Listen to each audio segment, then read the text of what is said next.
Des oiseaux, c'est ton délire? Non mais, monter sur un oiseau je parle. Alors, si c'est le cas, laisse-moi te montrer la voie de Conqueror of the Dying Kingdom. Et vive les poulets! Et les aigles, mais bon, plus ou moins pareil, hein. Un bec, des ailes.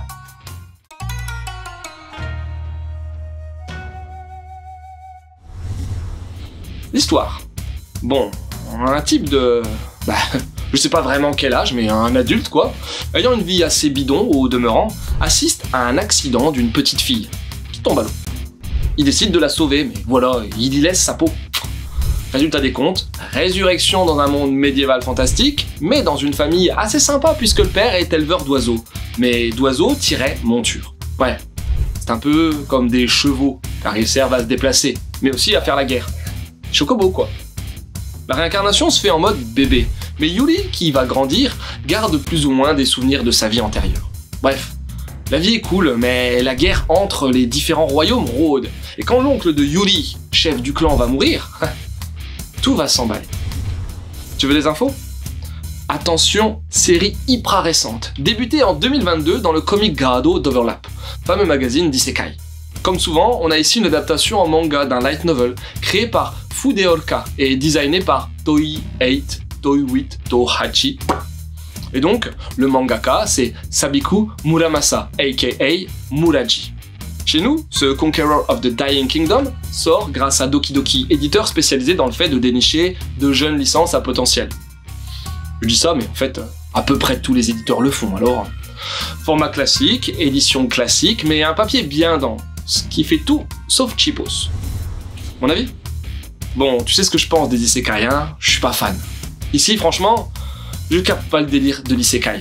Ok, le mec meurt, il avait une vie pourrie, il se réincarne et là, sa vie est cool.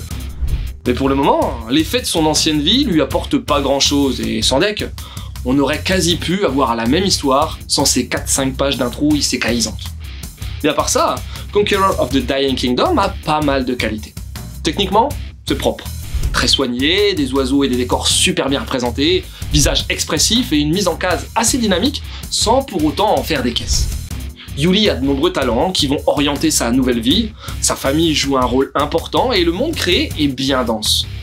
Peut-être même trop à mon goût puisque ce volume 1 montre bien l'orientation future de la série, sans doute trop rapidement, et on peut facilement se perdre dans le contexte guerrier du manga. Une histoire d'heroic fantasy à la sauce isekai assez solide pour durer dans le temps. Les oiseaux combattants apportant eux aussi leur pierre à l'édifice. Quelques conseils? Drifting Dragons, de l'heroic fantasy, de l'aventure aérienne, remplace juste les gros oiseaux par des dragons et voilà. Nausicaa, le titre mythique de Miyazaki Hayao ayant une ambiance similaire. Et le JV de Last Guardian d'Ueda Fumito, avec un jeune garçon et son animal de compagnie géant. Et voilà, c'est fini pour aujourd'hui.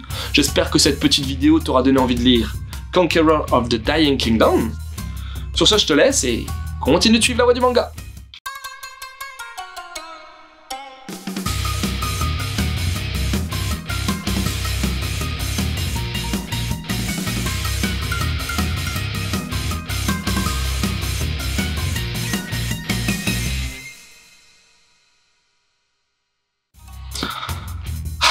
Le ciel, voler, les oiseaux, c'est ultra poétique tout ça. Mais si on pense au shit de moineau, hein, c'est tout de suite moins lyrique, hein, pas vrai?